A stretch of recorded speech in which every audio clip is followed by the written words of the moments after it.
नमस्कार, आपके साथ मैं हूं रोहित कुमार, आप ही न्यूज फॉर नेशन पर। बिहार में वक्त पर अगर चुनाव होते हैं तो बस 5 महीने और बचे हुए हैं और तमाम पार्टियां या गठबंधन जो है माथापच्ची कर रही हैं कि किसको टिकट दिया जाए, किसका टिकट काटा जाए।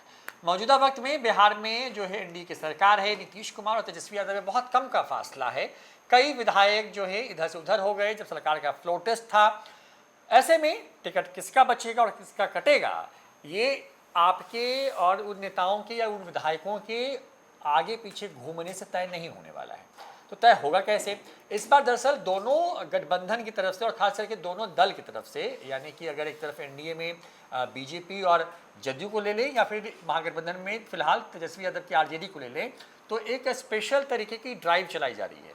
वो ड्राइव करेगी ये कि पिछले अब अगले 2 महीने में बिहार की तमाम विधानसभाओं में जाएगी और वहाँ से जाकर के एक रिपोर्ट लेके आएगी। अब रिपोर्ट लाने का खेल भी कुछ ऐसा है कि कोई एक टीम नहीं आ रही है, बल्कि कई टीमें होंगी जो कि इस रिपोर्ट को जमा करेगी। एक तरीके से आप कह लीजिए कि एक तरीके से पार्टी अपने प्रत्याशियों को लेकर के, जो विधायक है उनको लेकर के, या जो नाम वहाँ पर चर्चा में उसको लेकर के एक तरीके का इंटरनल सर्वे कराएगी। उस सर्वे में जो पास होगा उसी को टिकट मिलेगा। ऐसे ही कुछ रणनीति जो है प्रशांत किशोर भी कर रहे हैं। प्रशांत किशोर की अगर बात करें तो उनकी पार्टी क्योंकि नहीं है, चुनाव पहली बार लड़ेगी बिहार में विधानसभा का, उनका फॉर्मूला भी यही है कि टीम की रिपोर्ट होगी, टीम की रिपोर्ट के फीडबैक के आधार पर उसमें से किसी एक की किस्मत खुलेगी और वो चुनाव लड़ेगा।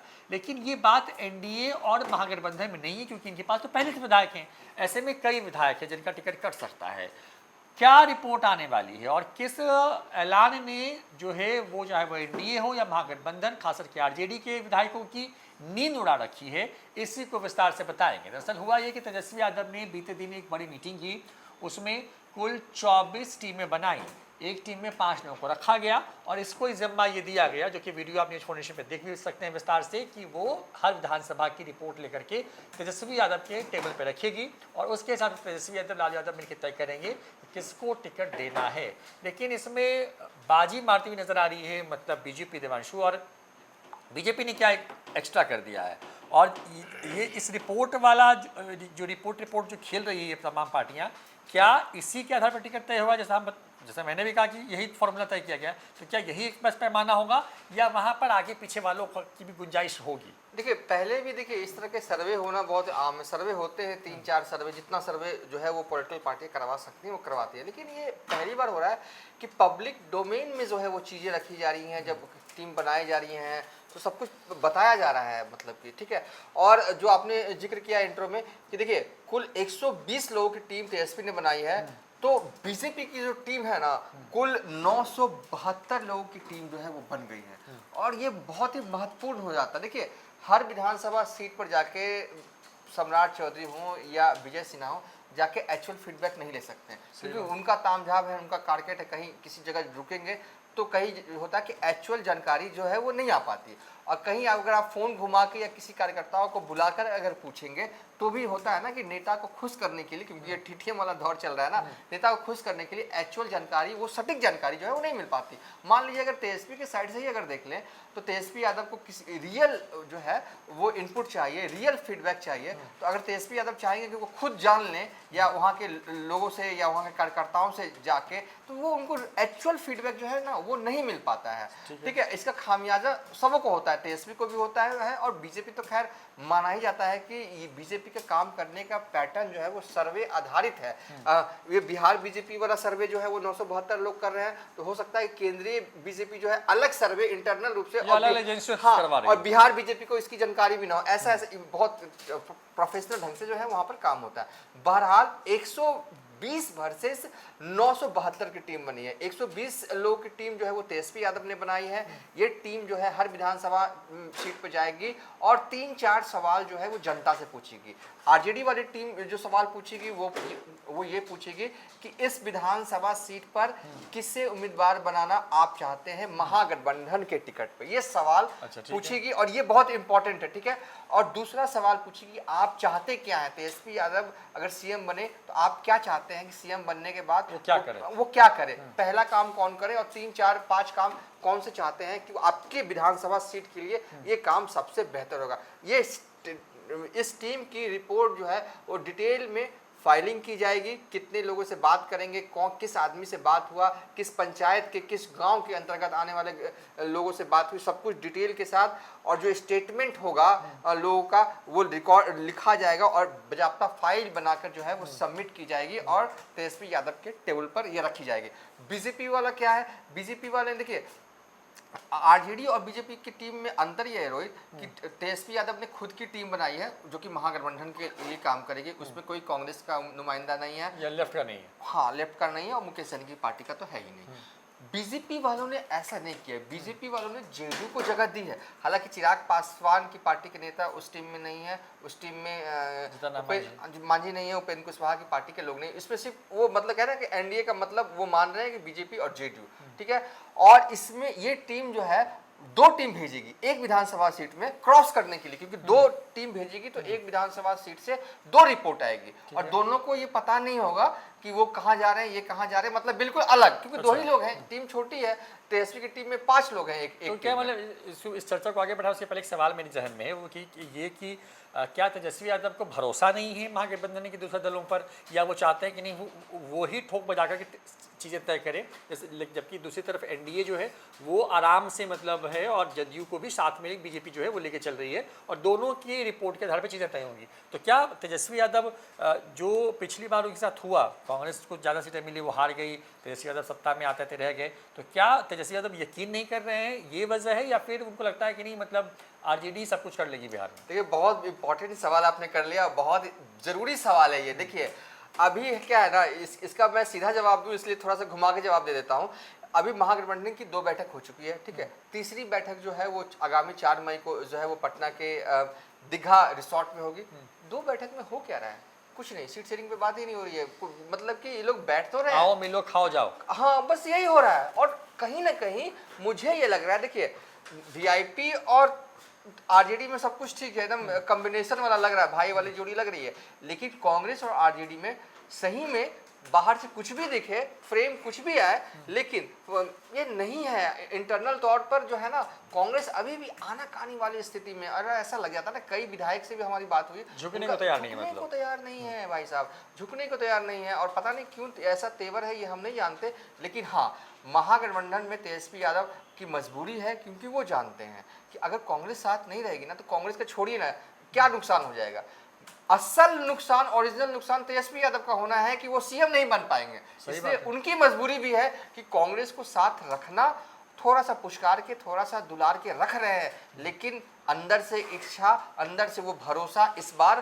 कांग्रेस पर वो नहीं कर रहे थे। और एक बात वाकई में एक बात बता दूं, 2020 के चुनावी नतीजे आए, उसके बाद जब दिसंबर का महीना आता है रोहित, तो तेजस्वी यादव ने, जब हम एक बार सामने मिलने गए थे तेजस्वी यादव से, तो तेजस्वी यादव ने कई सीटें का जिक्र किया था उस वक्त कि ये सीटें हम कांग्रेस की वजह से हारे। मतलब उस वक्त कांग्रेस का दबाव तेजस्वी यादव पर ज़्यादा था। तेजस्वी यादव भी जानते हैं कि इस तरीके का दबाव कांग्रेस बना रही है ना, ज़्यादा दबाव में रहे ना, नुकसान क्या होना है, नुकसान ये होना है कि वो सीएम नहीं बनेंगे। हाँ इसलिए, हाँ सॉरी, हाँ महागठबंधन का, इसलिए वो तो एकदम भरोसा नहीं कर रहे हैं और अपना प्लान, अपनी स्ट्रैटेजी बना रहे हैं। और उस स्ट्रैटेजी के तहत ये है, कांग्रेस को उतनी ही छूट देनी है जितनी ज़रूरी है, इतनी छूट नहीं देनी है कि कांग्रेस सर पर जो है वो आ जाए और वो सीएम ना बने। ये स्ट्रैटेजी, आपके सवाल का ये जवाब भी दिख रहा है, भरोसे की कमी दिख रही है। 2 बैठक होती है, तो इसका तो मतलब यही हुआ ना कि तेजस्वी यादव की जो रिपोर्ट होगी, जो चाहे वो कांग्रेस के विधायक ही क्यों ना हो, उसके खिलाफ अगर रिपोर्ट हो या किसी कांग्रेस के दूसरे नेता के पक्ष की रिपोर्ट हो, तो तेजस्वी ही तय करेगी कि कांग्रेस से कौन चुनाव लड़ेगा। अभी तक के हिसाब से तेजस्वी ये चाह रहे हैं और कांग्रेस वाले ये चाह रहे हैं कि हम नहीं, हम ज़्यादा से ज़्यादा सीट लेंगे और जीतने वाली सीट लेंगे। सीट चेंजिंग बहुत करने के मूड में है, बहुत सारी सीट, कम से कम 15 से 20 ऐसी सीटें हैं जो कि चेंज करने के मूड में है कांग्रेस। और तेवर कांग्रेस का एकदम टाइट है इस बार, भले ही साथ बैठ रहे हैं लेकिन बात बनती भी नहीं दिख रही है। तीसरी बैठक जो होगी देखिएगा, उसकी ये बहुत महत्वपूर्ण हो जाएगा कि अगर 3 बैठक करने के बाद भी नेता निकलकर सीट शेयरिंग को लेकर अगर कुछ ना कहें, और ये तो फिर ये बड़ा लगेगा कि हाँ आने वाले वक्त में महागठबंधन में कुछ नहीं है। लेकिन हाँ ये अच्छी बात है कि बैठने की कोशिश हो रही है। लेकिन तेजस्वी यादव को अगर सीएम बनना है तो वो खुद पर भरोसा कर रहे हैं, अपनी टीम बनाई है, आरजेडी नेताओं की टीम बनाई है, 24 टीमें हैं, एक टीम में 5 लोग हैं और 5 जो लोग हैं उसमें एक सीनियर लोगों को रखा गया है जिनके लंबा अनुभव है राजनीति के, और एक तरह से कार्यकर्ताओं को इंगेज भी करना कि कहीं ना कहीं होता है ना कि कार्यकर्ता को लगता है कि हमें तो पार्टी पूछ नहीं रही, हमारा कोई इस्तेमाल नहीं हो रहा पार्टी के अंदर। पार्टी बहुत ही महत्वपूर्ण काम पर मतलब 120 जो सेलेक्ट किया है ना तेजस्वी यादव ने, वो बहुत ही इंपॉर्टेंट लोग, ऐसे ही नहीं कि किसी कार्यकर्ता को टीम में डाल दिया, जो कि तेजस्वी यादव जिन पर भरोसा करते हैं। तेजस्वी यादव को ये लगता है कि इनकी निष्ठा, इनकी कर्मठता जो है हमेशा से आरजेडी के लिए रही है उन लोगों को टीम में डाला गया है। और दूसरी साइड एनडीए साइड बिल्कुल प्रोफेशनल रहे, एक दो लोगों की टीम है, एक जेडीयू से, एक बीजेपी से, और एक विधानसभा में कुल 4 लोग जाएंगे। 4 लोग जाएंगे और अलग अलग टाइम फ्रेम में जाएंगे, एक फ्रेम में जा सकते हैं लेकिन उनको एक दूसरे का पता नहीं होगा, और 2 फाइल जो है एक विधानसभा सीट से एनडीए के टेबल पर पहुंचेगी। सवाल कमोबेश जो है यही होंगे कि एनडीए की तरफ से उम्मीदवार किसे बनाया जाए, ठीक है, यही सवाल है, सवाल लमसम यही है। हाँ, ये सवाल नहीं होगा वहाँ पे कि अगर एनडीए का मुख्यमंत्री बनता है तो कौन से काम पहले किए जाने, ये सवाल एनडीए में नहीं है। बेसिकली ये जो है ना, एनडीए चाह रही है कि एक भी सीट पर उनसे ये गलती ना हो जाए कि गलत उम्मीदवार उतार दें और हम ये सीट हार जाए। एनडीए वाले ये नहीं चाहते, बीजेपी वाले ये नहीं चाहते, इसलिए अभी से लगा दिया है। और होता है ना कि क्षेत्र के लोग हों चाहे आसपास के लोग होते हैं तो कहीं ना कहीं फेवर कर जाते हैं। अगर क्षेत्र के लोग हों तो हो सकता है कि ये नेता इसका फेवर कर रहा है, ये नेता इसका फेवर कर रहा है, ये भी एक्चुअल फीडबैक आने में एक अड़चन पैदा करता है। तो एक जेन्युइन सा रिव्यू करवा रही है, टेबल पर पहुंचेगा। एक विधानसभा सीट से रोहित अगर 2 रिपोर्ट पहुंचता है, दोनों मैच कर रहा है तो अच्छी बात है। और ये सब इसलिए हो रहा है ना कि मुझे लगता है कि 2020 के मुकाबले 2025 का चुनाव जो अब तक दिख रहा है बहुत ही ज़्यादा मतलब कि साइंटिफिकली ढंग से लड़ा जा रहा है।